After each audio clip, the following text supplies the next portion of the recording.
Véritable centre de contrôle de votre voiture RC, la radiocommande fait bien plus que gérer les gaz et la direction. Elle permet d'affiner le comportement de votre voiture pour qu'il corresponde parfaitement à votre style de pilotage et aux conditions de la piste. Trop souvent considérée comme un équipement réservé aux compétiteurs, la radio programmable est pourtant l'un des meilleurs investissements, même pour une pratique loisir. Elle offre un confort de pilotage et une précision dont il devient difficile de se passer quand on y a goûté. Parmi la multitude de réglages possibles, 5 fonctions sont incontournables pour exploiter tout le potentiel de votre voiture RC. C'est ce qu'on va vous détailler aujourd'hui dans ce tuto. Je suis avec Kevin. Bonjour Kevin. Salut. Donc on a plusieurs modèles, bien évidemment, chez RC Team de radio programmable, de nombreuses marques. Alors aujourd'hui, on va en choisir une pour expliquer un petit peu ces 5 réglages indispensables. Et on va commencer par le premier, la création et l'enregistrement d'un modèle. Voilà, alors tout début, on a certaines radios donc, où on va avoir le gros avantage de créer un modèle. Donc, ce qui permettra d'accéder directement au récepteur du véhicule en question. Donc on va créer le modèle, donc tout simplement on va aller sur modèle, ensuite créer, on peut donner son nom, un nom à son modèle forcément, et puis ensuite gérer les différents paramètres. Et ce qui est important, c'est surtout un avantage quand on a plusieurs voitures RC, parce qu'on va en parler dans un instant, tous les réglages que l'on va faire vont rester enregistrés dans la mémoire du modèle. Et du coup, chaque fois que vous prenez une nouvelle voiture, les réglages vont directement se retrouver sur la voiture. Donc ça, c'est la première étape, on crée un modèle sur sa voiture. Exactement. La deuxième chose qui est importante, un réglage que l'on fait rapidement, surtout après la construction d'un kit, c'est le réglage des subtrims. Exactement. Donc le subtrim, très important à régler directement avant toute utilisation de la voiture. Et surtout, le petit détail, c'est de pas connecter ses palonniers avant de régler le subtrim, que tout soit bien au neutre. Donc ensuite, il suffit de mettre votre palonnier, de régler votre subtrim pour que tout soit aligné, que le véhicule a le droit, qu'il n'accélère pas sans toucher la gâchette et qu'il ne freine pas sans toucher la gâchette également. Parce qu'on va rappeler que la tête d'un cerveau est dotée d'un engrenage et que le positionnement du palonnier, parfois il est difficile de mettre vraiment au centre. Donc la fonction subtrim va permettre de régler parfaitement, de corriger ce petit défaut mécanique. Au niveau électronique avec sa radio programmable. Tout à fait. Le troisième point maintenant, c'est ce qu'on appelle en anglais l'EPA, Lane Point Adjustment, qui en français veut dire la course maximale. Pourquoi ce paramètre est hyper important? Alors ce paramètre fait partie limite des plus importants parce que ça va éviter surtout la casse de votre cerveau. Pour éviter au niveau de la direction, que la direction force trop, que le cerveau vienne soit casser mécaniquement, soit chauffer et griller, tout simplement.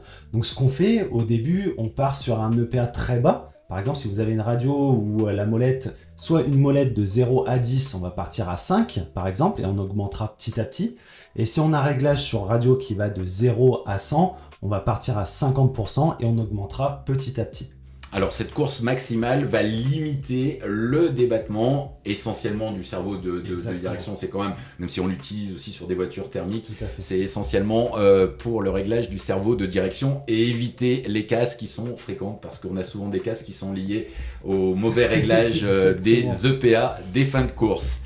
Le quatrième maintenant paramètre hyper important à régler lorsque vous avez une radio programmable, c'est ce qu'on appelle le dual rate, le double débattement. Exactement, alors le dual rate va permettre, donc aussi bien pour la direction que pour les gaz, donc ça va permettre de régler la fin de course, donc que ça soit aussi bien à gauche qu'à droite, indépendamment surtout.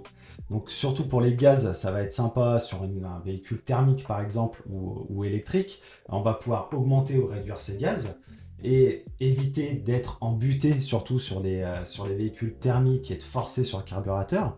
Et ensuite, pour les freins, ça va nous permettre de régler la puissance de frein.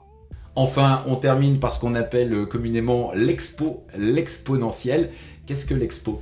Alors, l'exponentiel, surtout, ça va permettre d'adoucir autour du neutre. Donc, c'est-à-dire quand on est sur une radio, quand on tourne légèrement, donc ici, on va avoir quelque chose de très doux. Ça va éviter que le véhicule soit trop violent. Trop vif autour du nôtre. Voilà, exactement. Mais il faut quand même pas trop en abuser parce que pour les gens qui vont très vite sur leur volant, ça fait quelque chose de nerveux en bout de course. parce que la partie finale de la course sera beaucoup plus rapide que le tout début. Donc voilà, c'est à utiliser, mais avec modération, on va dire sur des valeurs maxi de 20%. Voilà, on vient de voir les 5 paramètres indispensables à régler lorsque vous avez une radio programmable. Il y a d'autres paramètres qu'on a jugé intéressant de vous évoquer. Et on va commencer par le réglage de la vitesse des cerveaux. Exactement, alors la vitesse des cerveaux donc, va être programmée plus sur ce type de radio-là. Et donc va permettre surtout de rendre le véhicule plus simple, c'est-à-dire on va dire plus smooth en quelque sorte, plus facile à rouler aussi entre guillemets, c'est-à-dire que sur de la direction, on va surtout l'utiliser sur la direction, ça s'utilise beaucoup moins sur les gaz quand même, même si certains l'utilisent pour gagner surtout en motricité pour la partie gaz, mais pour la direction, ça va être surtout pour se faciliter un peu sur certains circuits ou admettons des surfaces à faible adhérence, on va avoir tendance à limiter la vitesse du cerveau, ce qui va permettre de garder plus de motricité, plus de train avant, etc. Alors, l'autre paramètre optionnel qu'on va retrouver sur les radios programmables, c'est le mixage, dont le but est de combiner, en fait, en actionnant une seule commande, la radio va elle-même mixer 2 cerveaux ou plusieurs par exemple. Exactement. Donc, par exemple, on peut le retrouver sur des véhicules thermiques, par exemple un 5e, où on va avoir des freins indépendants entre le train avant et le train arrière. Donc on va pouvoir avoir un cerveau à l'avant, un cerveau à l'arrière, et régler indépendamment ces 2 cerveaux pour avoir plus de freins sur la partie arrière ou avant du véhicule. Alors dans le domaine de l'aéromodélisme, sur des grosses radios, le mixage est très utile parce que là on passe son temps en aéromodélisme à mixer des gouvernes. Sur la voiture, c'est vrai que la plupart du temps, on va mixer 2 cerveaux, un pour le train avant, un pour l'arrière en crawler, des moteurs ou éventuellement pour les freins sur un 5e. Voilà, exactement. Ouais. Ou la direction aussi. Tout à fait. Enfin, le 3e paramètre optionnel, et ça c'est important pour votre sécurité, c'est le fail-safe. Et oui, le fail-safe est important, donc surtout important de le vérifier. C'est-à-dire que lorsque vous aurez une coupure de radio, donc de transmission entre la radio et votre récepteur, le véhicule passera au neutre aussi bien à la direction qu'au gaz. Donc le véhicule s'arrêtera.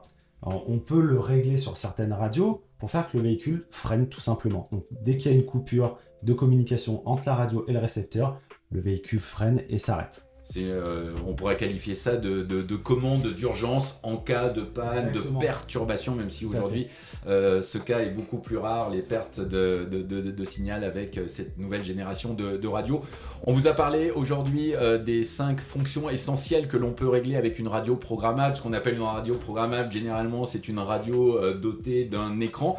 Il y a des radios beaucoup plus accessibles en termes de prix sur lesquelles on va retrouver, mais ça c'est des fonctions analogiques, on va effectuer les réglages essentiels dont on a parlé via de simples potentiomètres. Exactement, donc on va retrouver le subtrim, donc on a parlé au tout début, et également le PA, donc les fins de course. Et souvent maintenant sur beaucoup de produits RTR, on va également même retrouver les fonctions dual rate, les doubles débattements. Exactement, pour limiter la puissance ou la direction. Grâce à cette vidéo, eh bien, vous connaissez certainement mieux aujourd'hui les avantages et l'intérêt d'une radio programmable.